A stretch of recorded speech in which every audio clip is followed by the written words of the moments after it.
Well, thank you very much for coming tonight. I hope everyone is safe and somewhat warm. Tonight, Dr. Peter Tomlinson is going to be talking to us about soil microbes and their role in soil health.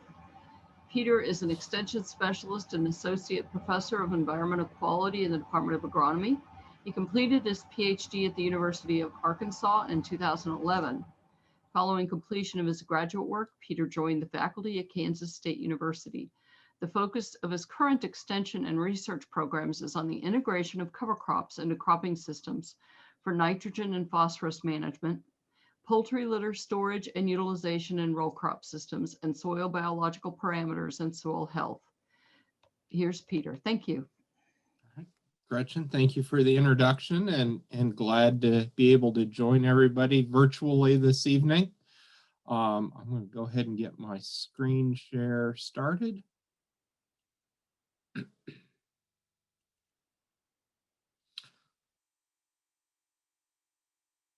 All right. Well, if the technology is working, hopefully you see my title slide here. And so tonight we will spend the next 40 minutes or so diving into a look at soil biology. I really kind of view this as a piece of the puzzle to understanding soil health. And certainly, if we think about soil health as a three-legged milk stool, soil biology is one of those three legs, the other two being the chemical and physical properties of the soil.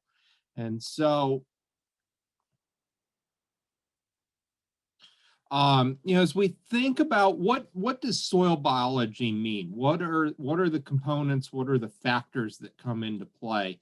Well, at a basic level, we can think about it as the organisms that move carbon through the soil system. The way we phrase this is, the soil food web, or the organic matter, cycling, and that foundation of our soil system. So, we can start with the sun and plants, kind of a chicken or egg, which came first. Did the microorganisms come first?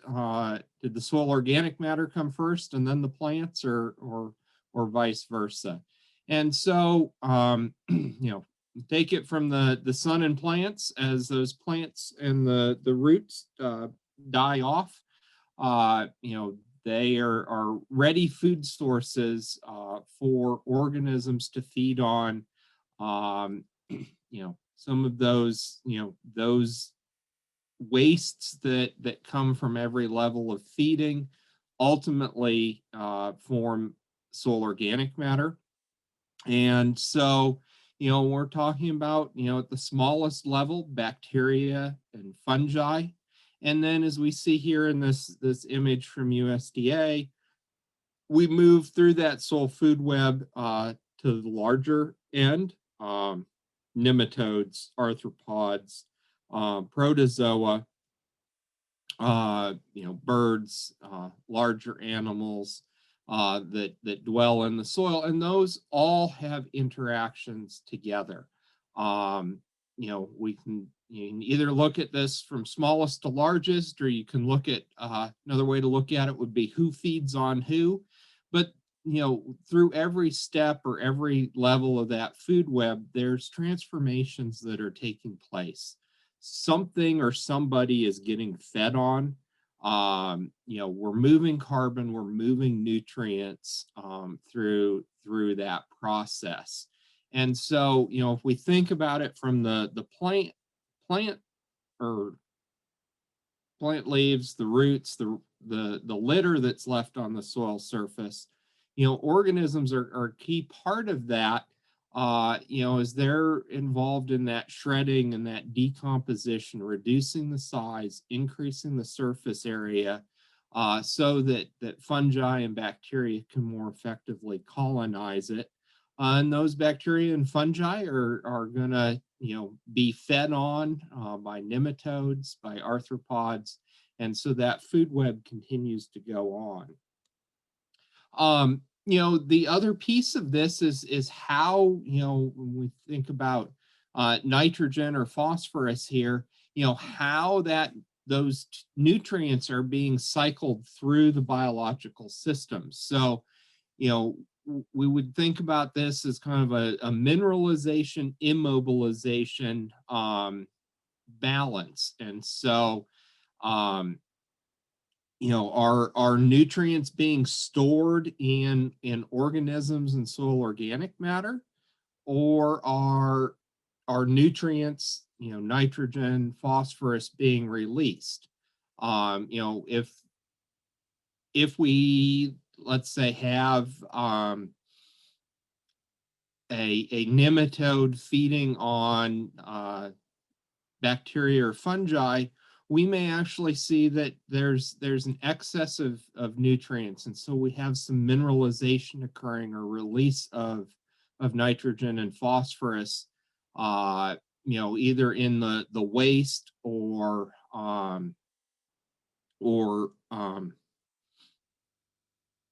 and that those nutrients then are available for use by soil, well, available in the soil for use by plants, and or they can be, as those plants grow, they can be taken back up by organisms that then are feeding on those plants and retaining them. And so, another way to think about this is, the organisms in the soil are our slow release fertilizer. And so, as they're fed on, they decease, excess nutrients are excreted. And so those nutrients then become available for our plants, and that cycle continues through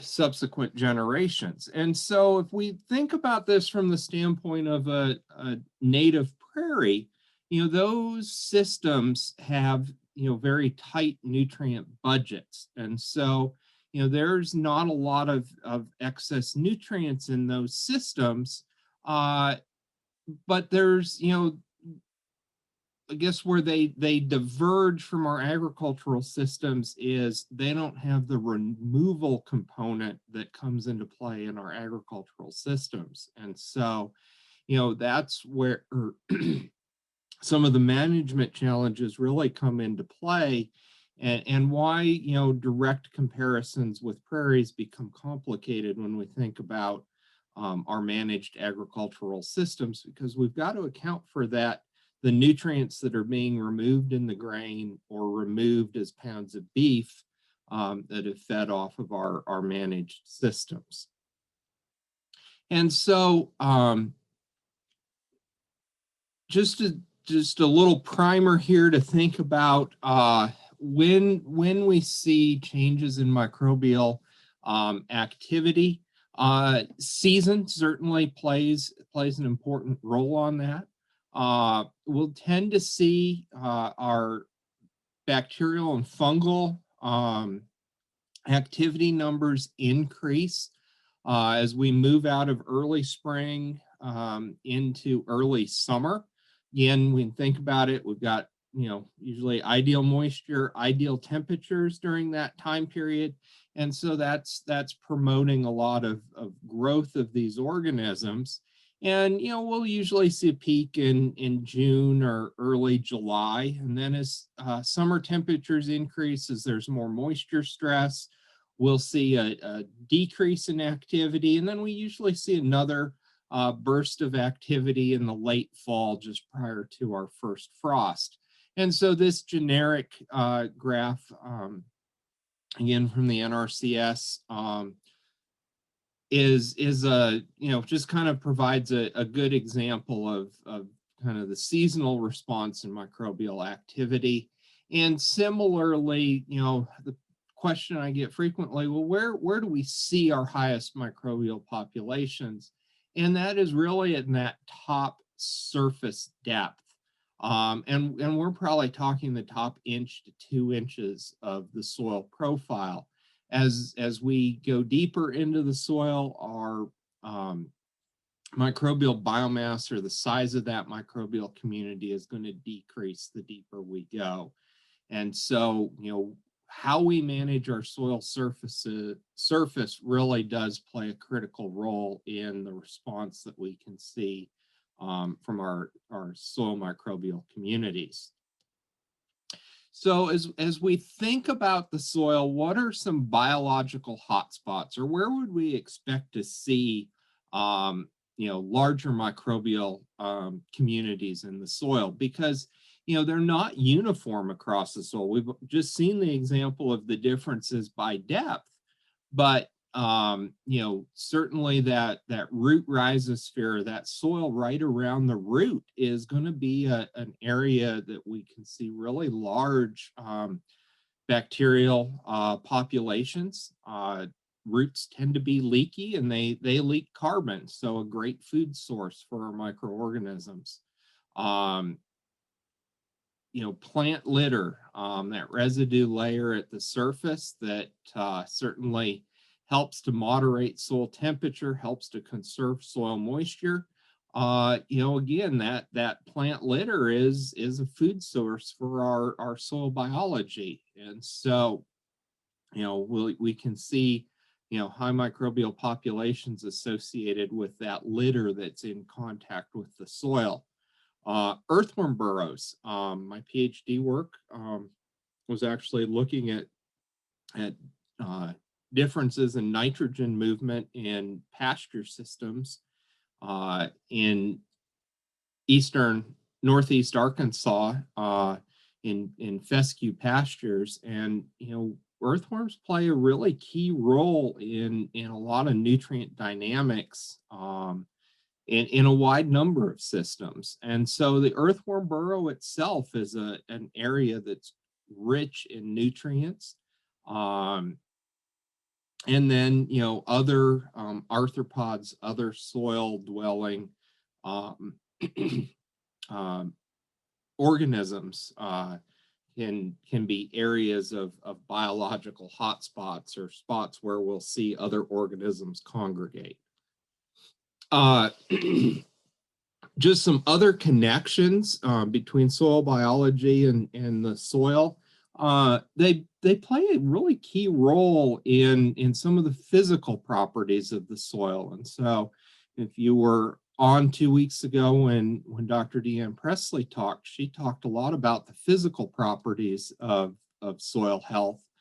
But some of our ecosystem engineers are the biological component in the soil, and particularly earthworms.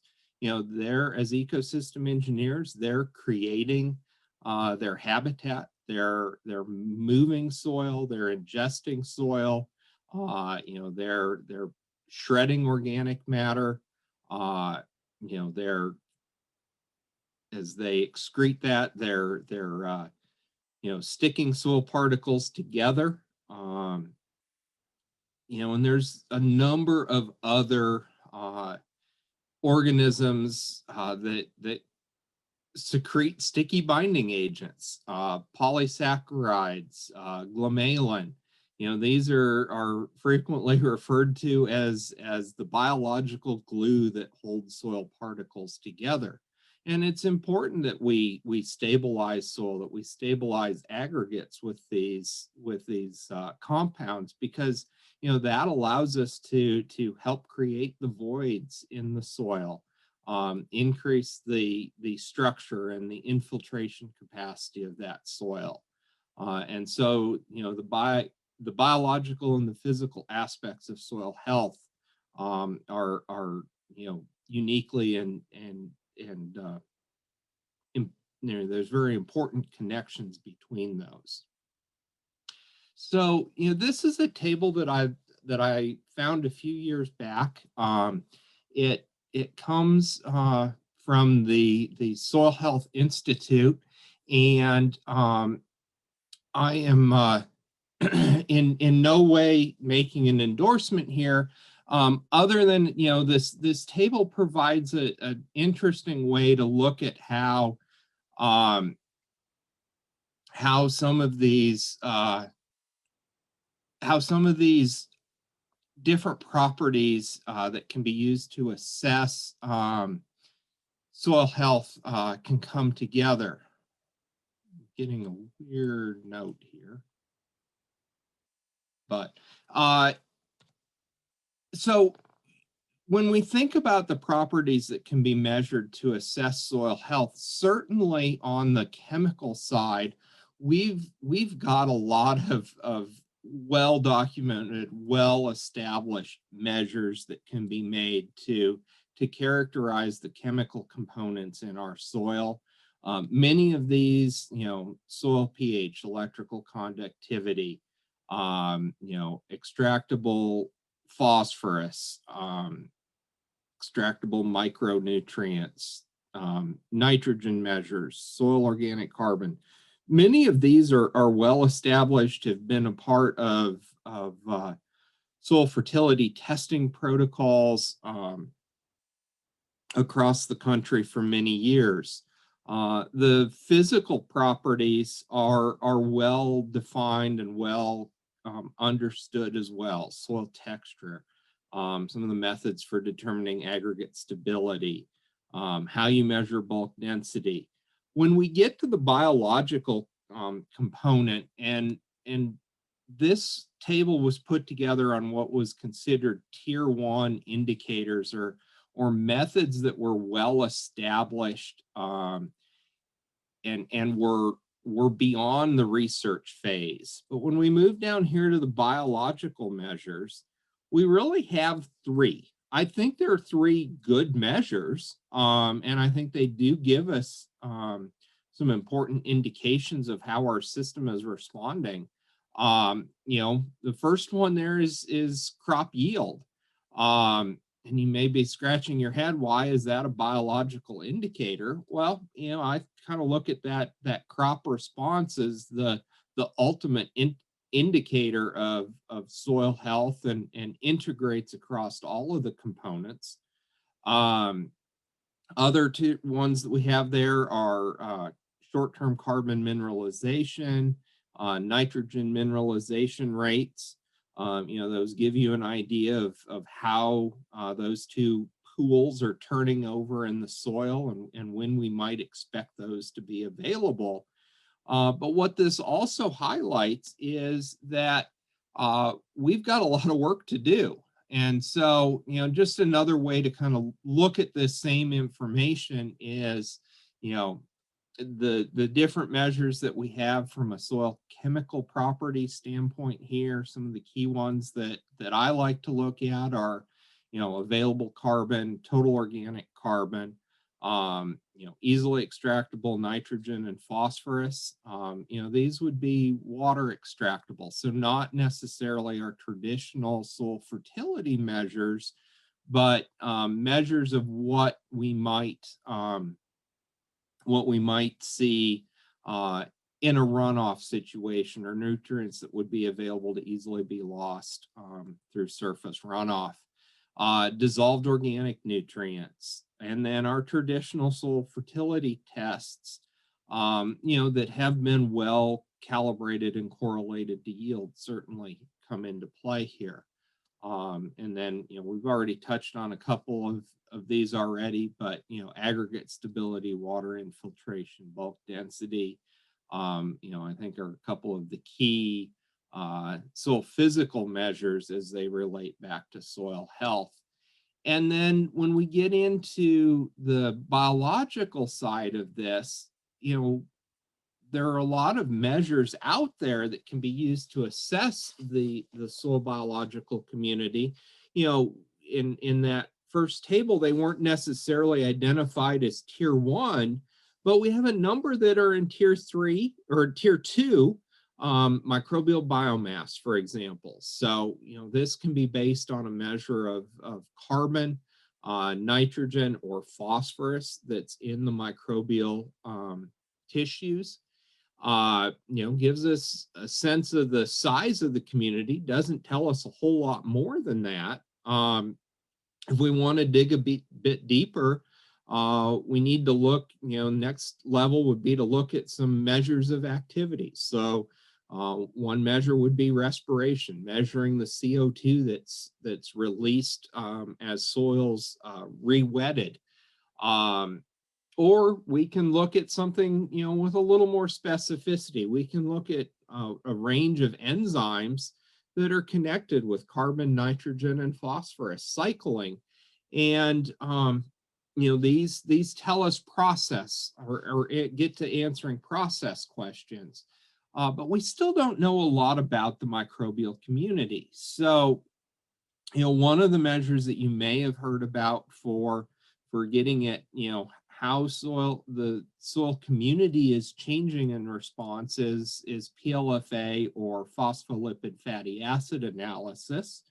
This is a coarse measure of the microbial community structure. Does give us the ability to look at some questions around diversity, but does still need some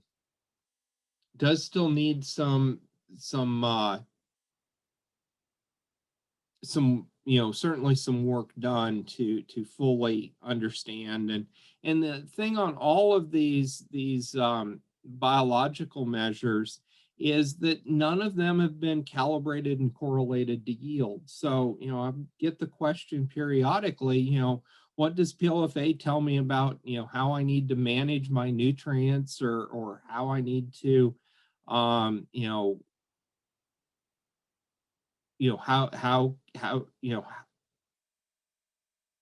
does that connect back to yield? It doesn't connect directly back to yield. It gives us a picture of the microbial community, which certainly is driving some of that, but there's no clear, well-established connections back to informing us about the potential for yield. So, at this point, I'm going to shift gears a little bit, and I wanted to take this opportunity to share some research that students in my group have been doing, trying to understand at our Kansas agricultural watershed how some of our management decisions around cover crops and phosphorus management have been affecting the soil health and the measures that we've just talked about. And so this project was started in 2014. We've got 18 watersheds out there, so we do collect a lot of water quality data from this project, and I'll highlight just a little sampling of that work at the end of these slides. Half of these watersheds are managed with cover crops, half are managed without. It's all been transitioned to no-till starting in 2014. And the phosphorus treatments that we had up until this past year have been no-P, a spring-injected ammonium polyphosphate, and then a fall broadcast diammonium phosphate. And those have been managed under our K-State build and maintain recommendations. And so, the first thing that I've got to present here is some of the effects that cover crops have had on soil carbon. And so we've been able to document 2018 and 19. We're just finishing the analysis on all of the 2020 samples, but we've seen an increase in total organic carbon, and this is at the near surface. So this is the top 2 inches.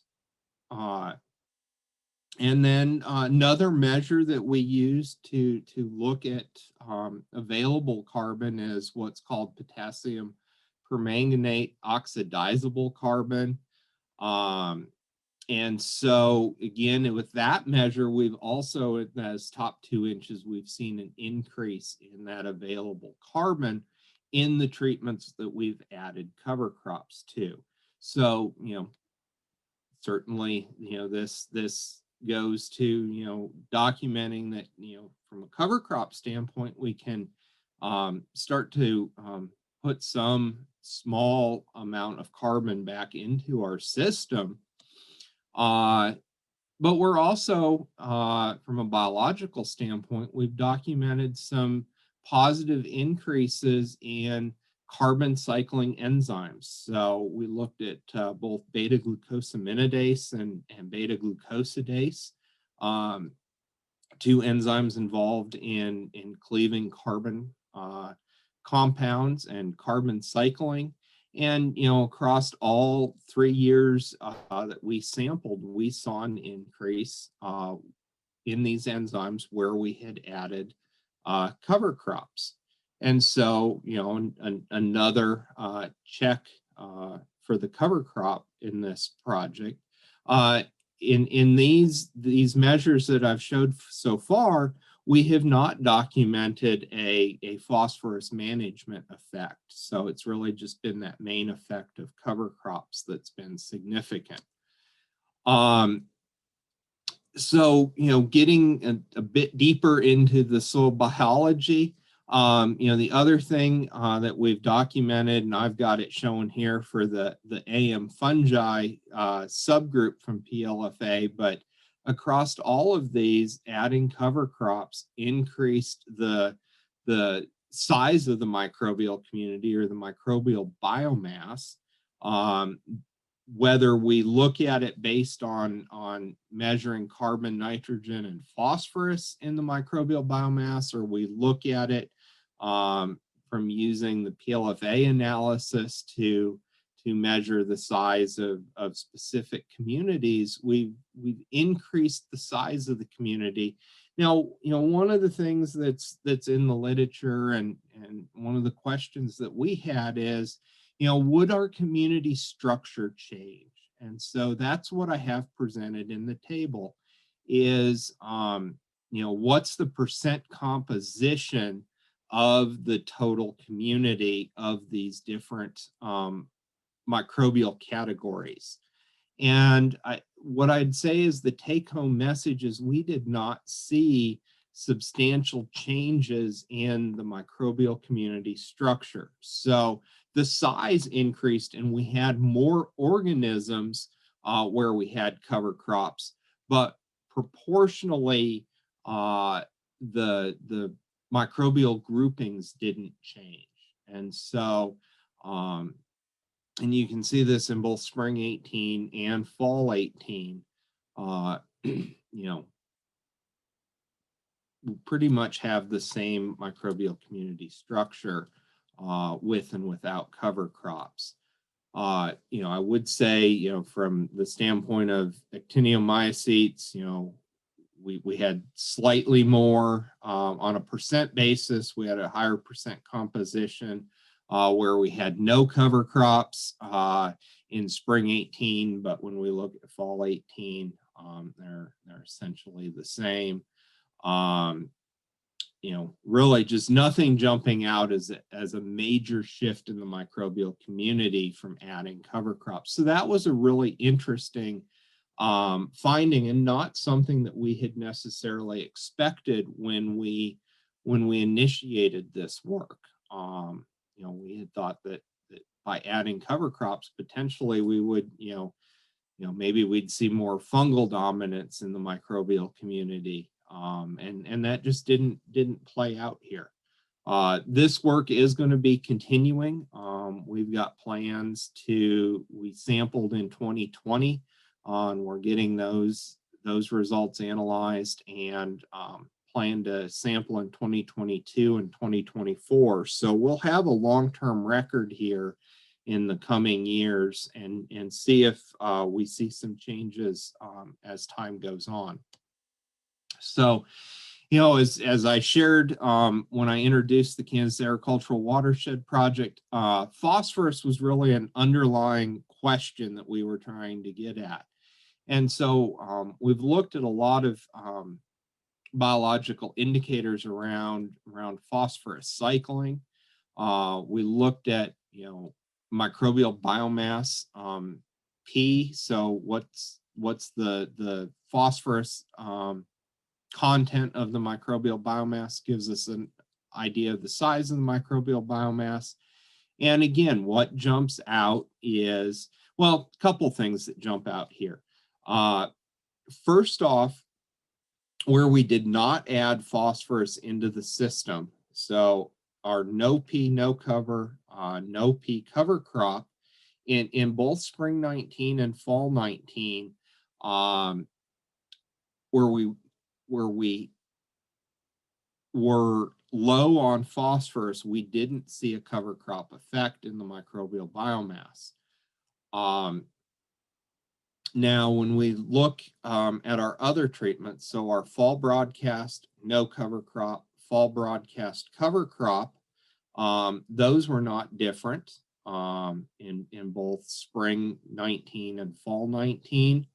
Where we do see a difference that was significant was spring injected no cover crop was different from spring injected cover crop, and that cover crop was higher.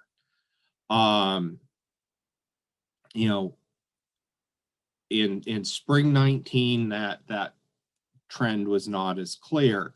But what we can also see is where we're adding phosphorus into the system, whether it's a fall broadcast or a spring injected, we're increasing the amount of phosphorus that's being incorporated into the microbial tissues. And so, that's an interesting finding that we had not seen in the literature. And then I think what's been really interesting is some of the findings that we've had around phosphorus cycling enzymes. So similar to what we saw for the carbon enzymes, adding cover crops resulted in a significant increase in our phosphorus enzyme activities related to phosphorus cycling. So acid phosphatase increased, alkaline phosphatase increased, and phosphodiesterase activity increased. And so these, acid and alkaline phosphatase work on the same compounds, but we see them greater activity, for the acid under acid conditions, for the alkaline under alkaline conditions. And so what does that mean? And I think this now needs to be taken in the context of some of the findings that we've had on the chemical side of this study. So one of the things that we were very surprised at in this work was we started to see some pretty pronounced stratification of phosphorus begin really 2 years into the project. So 2016, 2017, we started to see that top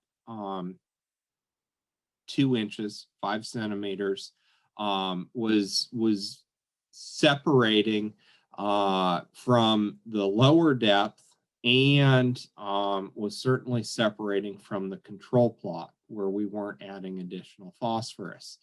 And we continue to see that increase in phosphorus at the near surface. And we're not seeing that same trend in the 2 to 6 inch sample. Some other things that we can look at here, total carbon, slight increase in the top 2 inches, similar to slide I showed earlier. Total nitrogen increased with cover crops. Malic 3 phosphorus, we did not see a difference with or without the cover crop. At the near surface, we did see a slight difference with depth. So what does this mean? I think we need one more piece of information, and that's the dissolved phosphorus concentration. And this is where we'll start to make some connections with the enzyme activity. we're seeing increased dissolved reactive phosphorus at the near surface. Well,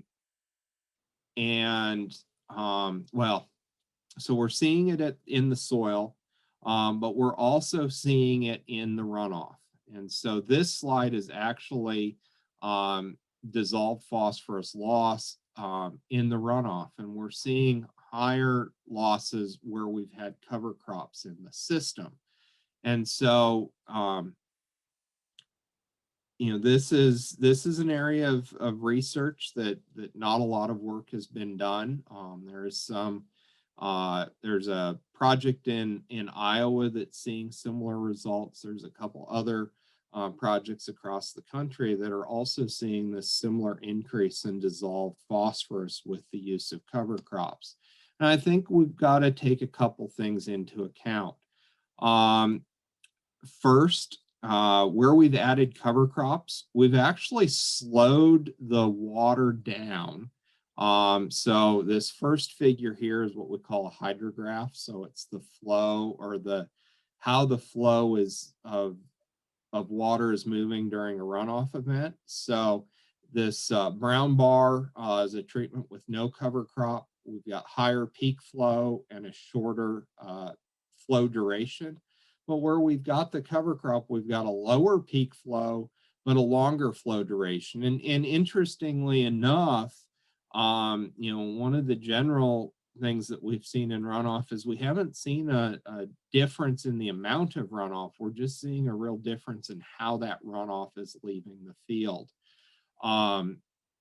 We've also got this stratification, and whether we're looking at it with Malic 3, which would be a standard fertility measure of phosphorus, or we're looking at it with a water extractable measure, we've got a pool of phosphorus right at that near surface that's got the potential to leave the system. And then we've got this higher microbial biomass, higher activity, higher phosphatase enzymes. And so this is, I think, where we've got a connection with the biological system. We're cycling those nutrients, we're likely making them more available as indicated by the fertility measure. And so that, I think, is contributing to why we're losing it. We're also stabilizing the soil at the surface. We're reducing the amount of sediment that's being lost out of the system. And so those factors all come together and are likely leading to why we're seeing higher dissolved phosphorus being lost from this system.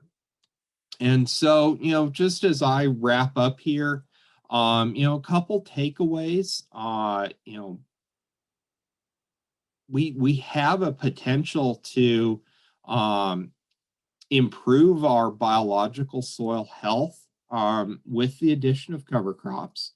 We increase the size, we can increase the enzyme activities, as we've documented in the work at the Kansas Agricultural Watershed, and that many others have documented and are factors that are generally recognized. We certainly across the country need to do more work to understand the effect of cover crops on the microbial community structure and diversity.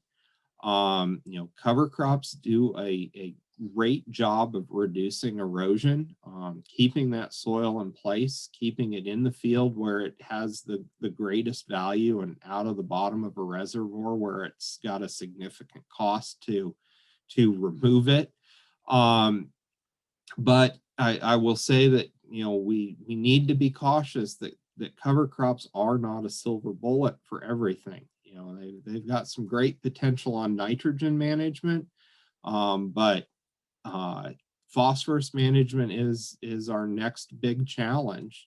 And at least the early evidence across the country is that we may need to do some rethinking on how we manage phosphorus, particularly in the context of soil health. And just some, final thoughts here as I think, both from the biological and the general soil health concept, as we think about, conservation management, these are systems.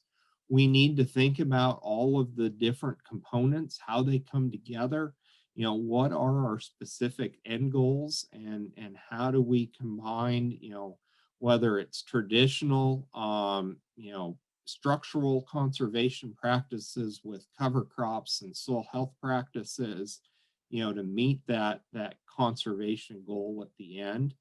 Um, you know, we're starting to get to unravel a few of the pieces of the biological component, but this is still an area that is certainly in the realm, in the research realm. You know, as we think about, is there a biological measure that, ultimately could inform yield? That's something that I think is years away. You know, there's a lot of work to do there yet on connecting the biological component back to the yield component in our production systems. And so, as we think about soil health measures, and particularly some of the biological measures that are available, we need to be careful in what we choose and how we interpret it. And if we want to make interpretations, we've got to be very strategic in when we sample. We need to be consistent, consistent depth, consistent time of year. We need to keep good records. We need to understand, what are the other environmental factors that were in play at the time we sampled. Otherwise, we just end up with an interesting number that's really hard to interpret. And I'd just like to thank the numerous funding sources that have made the work that I've presented tonight possible. And Gretchen, how am I doing on time? You are doing great. Okay. Just one other thing, I am involved in the Midwest Cover Crops Council. This is a group of folks interested in cover crops across the United States.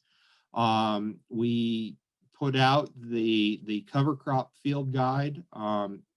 Where the second edition is out right now, and we are actually in the middle of revising that right now. We'll have some hard copies once that new version comes out, but if you're just really want to get your hands on a copy now, reach out to me. I have a few in my office, and the third edition hopefully will be out by the end of the year. And again, remember, from a cover crop standpoint, what's your objective? And this, in my opinion, is a very personal question. And it's very specific to each individual operation. Is it building residue? Is it reducing nitrogen leaching? Is it weed control? Is it reducing soil loss? The list goes on. And when I have conversations and work with producers, these are some of the questions that I ask to try to get an idea of what might be feasible options. And then the other, some of the other key factors are what are you willing to spend? And it's not just dollars. It's seed cost, fertilizer cost, but it's also equipment costs. Do you need to buy a roller crimper? Do you need to buy a different drill?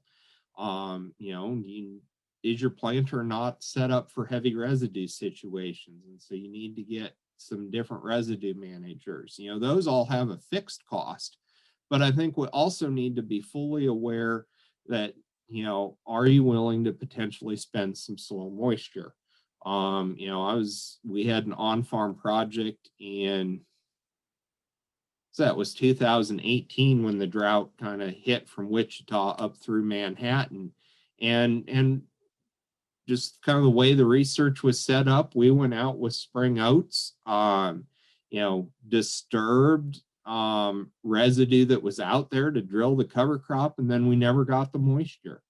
And, so that cover crop did get up, it did grow, it did cost us moisture. It also didn't grow really well. And so, it cost us some residue. And so we need to think about, some of those costs that that come into play. And then, I will also say from the Midwest cover crop standpoint, as you're trying to make your cover crop decisions, in addition to the pocket guide, we have the cover crop selector tool that is available at the website listed below there. Kansas has been a part of this for about 5 years now, 5 or 6 years now. And so we've got every county programmed in there across the state, and hopefully you'll all find that to be a great resource for you. And so with that, I will be happy to take any questions, and hopefully we have some time for conversation yet this evening. Great. Peter, thank you very much. That was awesome. Does anybody have any questions you'd like to ask Peter? If not, I have several. What cover crops were you using in that system? Was it a corn soybean rotation? Yep. So the Kansas Agricultural Watershed is a corn soybean rotation. We, particularly as you move a little bit north in Kansas, coming out of soybeans, we don't have a great window of opportunity to get a cover crop in. So we have primarily had a small grain and a brassica in that mix. And so not a lot of diversity. Some people have faulted us for that. When we look at cover crop use across the country, certainly the small grain, the, triticale, cereal rye, even wheat, those are something that we can get some decent growth out of in that window of time. Okay. And yes, you're right. So you just had like wheat or ryegrass or barley or something, some kind of cereal rye and rapeseed. We did try a pea one year, just didn't, nothing came of that. So, what's consistently come up has been triticale, cereal rye. I think we did use winter wheat one year in there early on, and then rapeseed has been pretty consistent in that mix. A lot of that, if you get inexpensive seed, you can have a very nice cover crop for very little money. Does the rapeseed winter kill in your area? For the most part, we've seen it winter kill. The cereal is needed to be chemically terminated, so we've chemically terminated the cover crops across that study. And do you use the Roller Crimper? We did not in the watershed study, but in some of the work that I've done with Craig Rosenboom on summer cover crops where we've had sorghum Sudan grass, late maturing soybeans, we have used that Roller Crimper quite successfully there. Okay, good.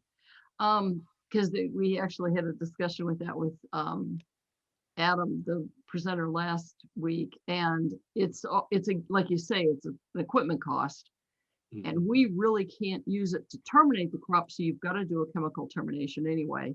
So why the Roller Crimper? Yeah. So yeah, it kind of gets into the situation. Yeah. In the case of the project where we had the summers, we've had successful kill with the Roller Crimper. And again, that was sorghum Sudan grass, late maturing soybean that already had a fair bit of stalk to it. was involved in a project with some of our horticulture folks on pumpkin production. There we had some leeway for the cereal rye to get fairly mature. And again, once you get a hard stem or a harder stem, the roller crimper is fairly effective. Okay, that's interesting. Okay, I know like with the rye and things like that, you've got to hit it right at the right time, or you've got viable seed out there, or you don't kill it enough. So it's a little bit ticky with those things. Yes. And I imagine with the any of the radishes, it would be really hard to do a roller crimper and terminate it. I would really, if nobody has questions, I would really like to talk to you about sampling and how these things are measured, because I think we hear so many stories about you've got to do this, you've got to do the Haney method, you've got to do Solvita, there's so many options out there. And like you say, they give you a number, but what does it mean? Right. And I think, sampling is critical. How you sample, how do you sample and stay? Do you always do 0 to 6? Do you do 0 to 2 inches is really tough when you've got dry soil. What is reasonable? And then what sort of tests do you do? Yeah. So, great questions around sampling. So my experience, I have sampled a number of studies at 0 to 6, partly because in one of those studies we had a tillage component, and so that complicates it. There's also questions about how it ties back to our traditional fertility measures that are all based on a 6-inch sample. And the summary point there is I've got 3 years of research that basically say there was no effect. And so, taking that experience combined with what I know about where I would expect to see the largest microbial community, from a research standpoint, I have shifted to a 2-inch sample.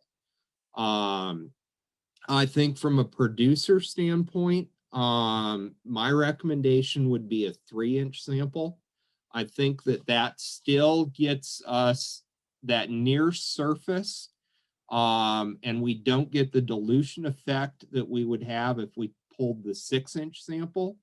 And it also gives us some opportunities. The 3-inch sample is the recommended sampling depth for pH in no-till systems within the K-State fertility recommendations. And so, there are some existing chemical components that we can make connections there. And so that's what I would do, is a 3-inch from a producer standpoint. As far as analyses go, Solvita is it's a commercially available, way to measure CO2 respiration. It's a pretty coarse measure. I think if you just want a number on CO2 respiration, it's a measure that's easily available. But it doesn't give you a number. It gives you kind of some broad ranges. I like a little more detail. And so, I moved to some of the more lab-based approaches to get at that. And these are all questions that soil fertility labs across the country are grappling with right now. So the Haney test is a test that, it's not a single test. It's a group of measurements that Dr. Haney with ARS out of Texas, I'm forgetting exactly which station he was at, put together. I would say the biggest challenge there is, I think there's some good science there, but the challenge is there's not the calibration and correlation component that there's just such a lack of data there. It's not at a point that it can be used to inform yield and fertility recommendations. And so you're still left, having to, if you want to know, if you want a nitrogen recommendation, you still need to do a traditional, fertility test for nitrogen. I think, some of the logic around, looking at some different extractants that may be at a strength more in line with organic acids from that would be produced by plant roots makes sense. But again, it comes back to the legwork just hasn't been done on the calibration and correlation to make it a method that can easily be applied to make a nutrient recommendation with. The other challenge that I've had, particularly with the Haney test, some of the commercially available PLFA measures as well, is that over time, those methods have not been consistent. And so, there have been, times that, we found out they've changed some of the math behind, how the different components of the Haney test have been summed together to come up with the number. And so that makes it very challenging to look at it over time. It's been a bit of a moving target. And my take on the Haney test is that it's heavily weighted to solvita and soil respiration. And so,